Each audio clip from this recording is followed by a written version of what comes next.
Hello friends, welcome to my channel simple creation by Anita Singh. आज इस video में मैं आपको बताऊंगी ट्रेंडिंग प्लाजो की कटिंग एंड स्टिचिंग। तो पिक्स में आप देख सकते हैं ये प्लाजो बनने के बाद इस तरीके से दिखाई देगा।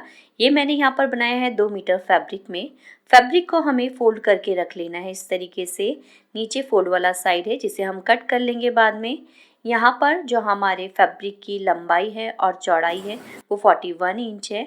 अब हमें यहाँ पर सबसे पहले वेस्ट की मार्किंग कर लेनी है नीचे से। तो ये हम वेस्ट की मार्किंग इस तरीके से कर लेंगे एक साइड में, और ऊपर से हमें अपोजिट साइड में मार्क करना है वेस्ट के लिए। तो यहाँ पर जो हमारा वेस्ट का फॉर्मूला है वो होगा हमारा total hip round divide by 3। Total hip हमारा 40 इंच है, उसको 3 से डिवाइड करेंगे तो 13.3 हमारा वेस्ट का मार्क आएगा। मार्क करने के बाद इस तरीके से दोनों पॉइंट्स को हमें मिलाते हुए फैब्रिक को कट कर लेना है, और नीचे से फोल्ड वाले पार्ट को हमें कट कर लेना है। अब फैब्रिक को इस तरीके से क्रॉस में हम उठाएंगे। तो क्रॉस में उठाने से आपका जो फैब्रिक है बिल्कुल एक्यूरेट आ जाएगा। तो स्ट्रेट साइड को स्ट्रेट साइड में इस तरीके से रख लेना है। ये हमारा स्ट्रेट साइड है और ये हमारा तिरछा साइड है। नीचे से जो हमारा फ्लेयर आएगा वो टोटल 28 इंच का आएगा। अब हम यहाँ पर आसन के लिए मार्किंग करेंगे। तो सबसे पहले ऊपर बेल्ट का मार्जिन हमें छोड़ना है। जितनी भी आपकी इलास्टिक है उसमें आपको 1 इंच एक्स्ट्रा लेना है, आप हाफ इंच भी ले सकते हैं। तो यहाँ पर मेरा 1.5 इंच का इलास्टिक है, उसमें +1 किया, 2.5 इंच का फैब्रिक ऊपर छोड़ा, और यहाँ पे अब आसन की मार्किंग करेंगे 2.5 इंच छोड़ने के बाद। तो टोटल जो मेरा आसन यहाँ पर आएगा वो 12.3 है, जिसमें से 0.3 को मैं रिड्यूस करके 12 इंच पर मार्क लगा लूँगी इस तरीके से।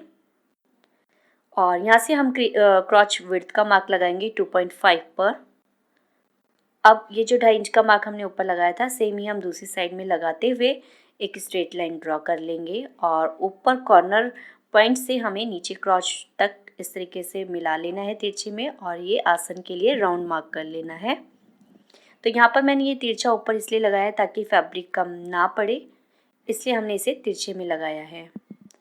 अब यहाँ से हमें इस तरीके से हल्का सा गोलाई में शेप लेते हुए ये जो एक्स्ट्रा फैब्रिक है इसको हम यहाँ पर कट कर लेंगे, और ये आसन में जो गोलाई हमने दी है यहाँ पे भी ये फैब्रिक को हमें कट कर लेना है। अब ये जो हमने यहाँ ऊपर 2.5 इंच पर मार्क किया है यहाँ पर हमें नॉच मार्क कर लेना है।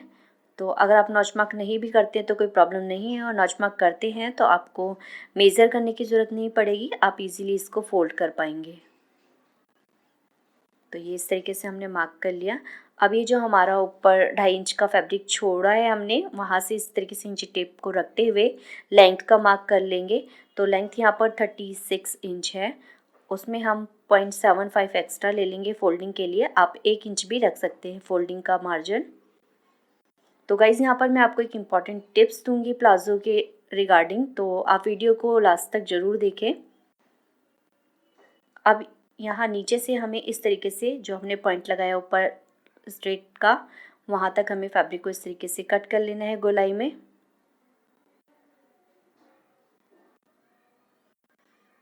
अब 2 पार्ट्स को हमें इस तरीके से लेना है। ये अंदर वाला पार्ट हमारा सीधी साइड है, और ऊपर का जो हमारा ये पार्ट है ये रॉन्ग साइड है।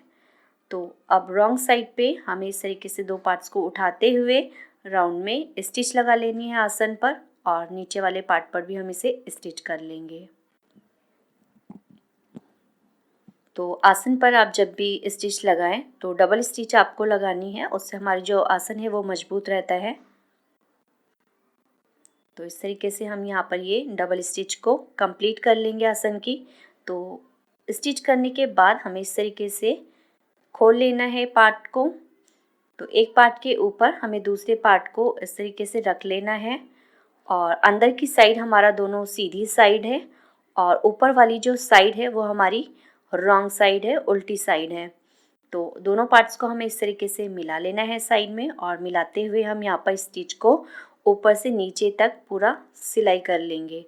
आप चाहें तो इस प्लाजो में पॉकेट को भी लगा सकते हैं। तो ये स्टिच हमारी लग चुकी है। जैसे स्टिच हमने इस तरफ से लगाई है उसी तरीके से हमें दूसरी साइड में भी पार्ट्स को मिलाते हुए स्टिच को कंप्लीट कर लेना है। तो ये दोनों तरफ स्टिच हो जाएगा। अब हम यहाँ पर आसन की स्टिच लगाएंगे। तो पहले एक साइड से हम आसन की स्टिच लगाएंगे और फिर दूसरी साइड से स्टिच लगाएंगे। तो मिडल से आपको इस तरीके से जो स्टिच है हमारी, इस तरीके से मिला लेना है और मिलाते हुए दूसरी साइड में 2-2.5 इंच आगे की तरफ से हम स्टिच को लगाना शुरू करेंगे। इससे ये होता है कि जो हमारी मिड की जो सिलाई है वो बिल्कुल इक्वल आ जाती है और आसानी रहती है हमें पूरे में स्टिच लगाने में। आप चाहें तो नीचे से भी स्टिच लेते हुए आ सकते हैं।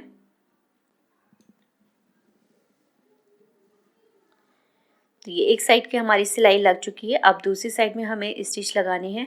तो दूसरी साइड में भी हम आगे की तरफ से 2-2.5 इंच से स्टार्ट करेंगे स्टिच को लाना और पूरे में स्टिच को कंप्लीट कर लेंगे। अब आप चाहें तो इस पर एक स्टिच और लगा सकते हैं पूरे में, और चाहे तो हाफ से स्टार्ट कर सकते हैं।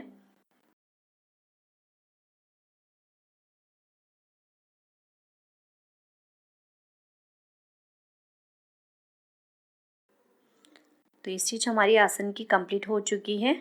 अब हम यहाँ पर इलास्टिक लगाएंगे। तो इलास्टिक आपको लेना है अपनी कमर के अकॉर्डिंग। तो यहाँ पर मेरा जो कमर है वो 37 इंच है। 37 इंच में मैं -5 इंच रिड्यूस करूँगी, तो यहाँ पर मेरा 32 इंच का इलास्टिक आ जाएगा। तो आप इसमें 4 या 5 रिड्यूस कर सकते हैं, जैसा भी आपको टाइट या लूज़ पहनना पसंद हो। अगर आप 5 रिड्यूस करते हैं तो आपको कंफर्टेबली ये प्लाजो आ जाएगा, इलास्टिक में कोई प्रॉब्लम नहीं होगी। तो इस तरीके से आपको अपना इलास्टिक लेना है कमर के लिए। अब फैब्रिक को यहाँ पर मैंने 1.5 इंच का हमारा इलास्टिक है उसके अकॉर्डिंग इस तरीके से फोल्ड किया है। एक्स्ट्रा मार्जिन को हमें अंदर रख लेना है और रखते हुए पूरे में हमें स्टिच लगा लेनी है 1.5 इंच के मार्जिन के अकॉर्डिंग।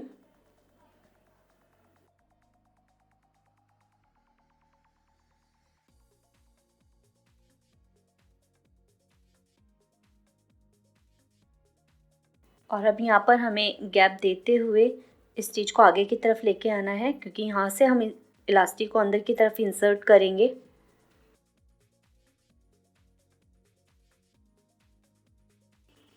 तो ये स्टिच हमारी कंप्लीट हो चुकी है।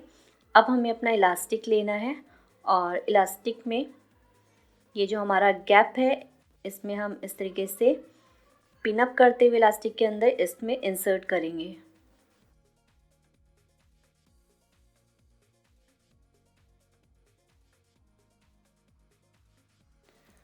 तो जब भी आप फैब्रिक को फोल्ड करें तो जितना आपका इलास्टिक है उसमें 0.1 बढ़ाते हुए आपको फैब्रिक को मोड़ना है, ताकि जब आप इलास्टिक को इंसर्ट करें आपको इलास्टिक को अंदर की तरफ डालने में कोई प्रॉब्लम ना आए। अगर एक पॉइंट लूज़ रहता है तो इलास्टिक ईजिली इंसर्ट हो जाती है, और अगर आप फिक्स लेते हैं तो थोड़ा बहुत आपको टाइटनेस फील होगा उसको अंदर इलास्टिक को इंसर्ट करने में।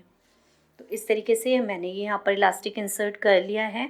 अब फैब्रिक को हमें इस तरीके से स्ट्रेच कर लेना है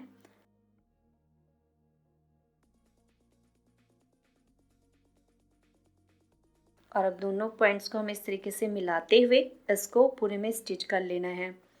तो यहाँ पर जो हमने -5 इंच रिड्यूस किया है अपने कमर में, तो उसमें हमारा ये एक्स्ट्रा मार्जिन जो स्टिचिंग का होता है वो उसी में ऐड हो जाता है। आपको अलग से इलास्टिक में एक्स्ट्रा मार्जिन लेने की ज़रूरत नहीं है स्टिचिंग की।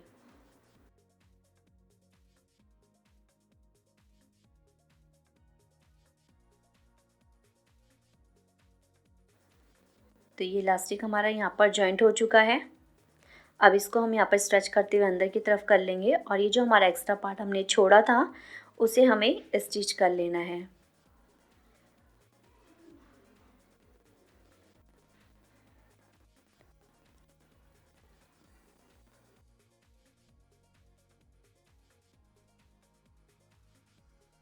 अब यहाँ पर हमें निडल को नीचे की तरफ कर लेना है और उसके बाद फैब्रिक को इस तरीके से स्ट्रेच करते हुए सेंटर में हमें स्टिच लगानी है। तो जो हमारा फैब्रिक नीचे की तरफ होगा उसे आप ऊपर की तरफ कर लें और उसके बाद स्टिच लगाएं, तो आपकी फिनिशिंग काफ़ी अच्छी आएगी इलास्टिक में। और अगर आप स्ट्रेच नहीं करते फैब्रिक को तो नीचे की तरफ आपका बुड़क आएगा। तो ये स्टिच हमारी यहाँ पर सेंटर में कंप्लीट हो चुकी है। इस तरीके से हम स्टिचिंग को कंप्लीट कर लेना है सेंटर में। सेंटर में स्टिच लगाने से ये होता है कि आपका जो इलास्टिक है वो मुड़ता नहीं है, फिक्स रहता है। तो इलास्टिक लगाने के बाद गाइज आपको अपने प्लाज़ो को इस तरीके से बिछा लेना है और उसके बाद इस तरीके से आपको फोल्ड करना है। ऊपर इलास्टिक के पार्ट को बिल्कुल इक्वल मिलाना है ऊपर की तरफ से, और ये जो हमारी लाइन है सेंटर की यहाँ से आपको इस तरीके से मिलाते हुए रखना है प्लाज़ो को। तो आप देख सकते हैं यहाँ नीचे हमारा एक्स्ट्रा पार्ट नज़र आ रहा है, तो ये छोटा बड़ा है। तो यही फ़र्क है, अगर आप इसको इस तरीके से कट नहीं करेंगे तो आपका जो साइड से बाहर की तरफ से प्लाज़ो होगा वो लटका हुआ नज़र आएगा आपको एक्स्ट्रा। तो वो इसलिए होता है कि ये ओरेब में कटिंग होता है, तो ओरेब कटिंग होने की वजह से इसमें जो फ्लेयर है वो ज़्यादा होता है डाउन की तरफ, तो वो लटकने लगता है। तो इसलिए हमें यहाँ पर इस तरीके से ये सेटिंग करनी होती है। तो अब इस साइड को भी हमें इस तरीके से उठाना है ऊपर की तरफ, और ऊपर से इलास्टिक को पहले मिला लें और लाइन को बिल्कुल मिलाते हुए आपको फैब्रिक को सेट कर लेना है। तो जो भी आपका एक्स्ट्रा लटका हुआ पार्ट होगा नीचे की तरफ, वो आपका यहाँ पर इस तरीके से सेट हो जाएगा और फिर आप उसको फिनिशिंग दे सकते हैं।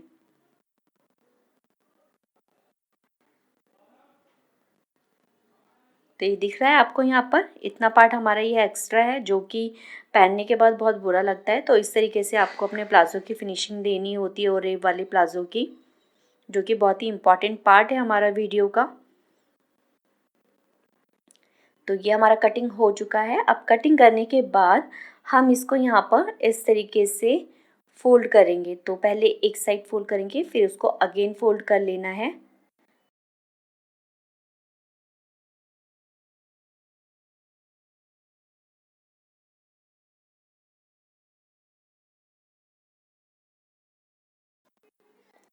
तो नीचे से ये जो फोल्डिंग का पार्ट है वो बहुत ही इजी है, आप इजीली इसको यहाँ पर स्टिच कर सकते हैं, कोई प्रॉब्लम नहीं आती इसे स्टिच करने में। हल्का सा जो राउंड वाला हिस्सा होता है वहाँ पर आपको थोड़ा ध्यान से करना होता है।